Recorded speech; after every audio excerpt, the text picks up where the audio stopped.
ہے عصر کے بعد کا وقت ایک قول کے مطابق، وشیء من الدلجہ اور کچھ اندھیرے میں جس کو آدھی رات یا رات کا آخری پہر۔ اب یہ تین اوقات کام کے اعتبار سے بھی اور دین عبادات کے اعتبار سے بھی انتہائی قیمتی اوقات ہیں۔ تین اوقات ہمارے جو باپ دادا جن کے ذمہ دار تھے ان کو پتہ ہوگا، جب یہ کھیتی باڑی کرنی ہوتی تھی تو ہمارے بزرگ کب اٹھ جایا کرتے تھے؟ کیا کوئی بتا سکتے ہیں؟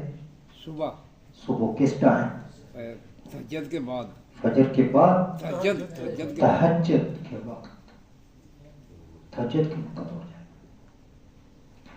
اور صبح جب سورج نکلتا ہے، نماز کے بعد سورج نکلنا اور سورج کے بعد 7، 8، 9 بجے تک کا ٹائم انتہائی قیمتی ٹائم کام کے اعتبار سے، اور ہماری ساری قوم اب اس وقت بھی وہ وقت ہے سمیٹنے کا، اور ہم سوئے ہوئے ہیں اور پھر 11-12 بجے اٹھتے ہیں تو اور رات 2-3 بجے تک وہ، اب جو ٹائم سمیٹنے کا اس وقت ہم سمیٹ نہیں رہے، اور جو سمیٹنے کا نہیں اس میں ہم ہاتھ پاؤں مار رہے ہیں، کچھ پلے نہیں ہے گا۔ یہی وجہ ہے، یہی وجہ ہے۔ تو یہ تین اوقات بیان ہوئے ہیں۔ آپ کسی بھی معاملے میں کامیاب ہونا چاہتے ہیں، ان تین اوقات کو قابو کر لیں۔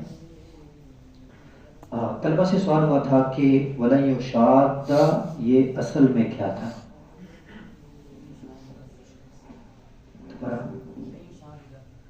لَن يُشَادِّدَ، ماشاء اللہ، پھر کیا ہوا؟ لگا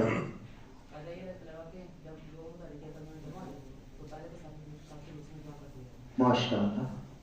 لَن يُشَادِّدَ، دال دال دو ہم مثل کٹھے ہو گئے، دونوں متحرک ہیں، پہلے کو ساکن کر کے دوسرے میں ادغام کر دیا۔ یہاں پر ایک اور شرط بھی ہے یا بات بھی ہے، کسی اور کو یاد ہو چلے وہ بعد میں دیکھ لینا۔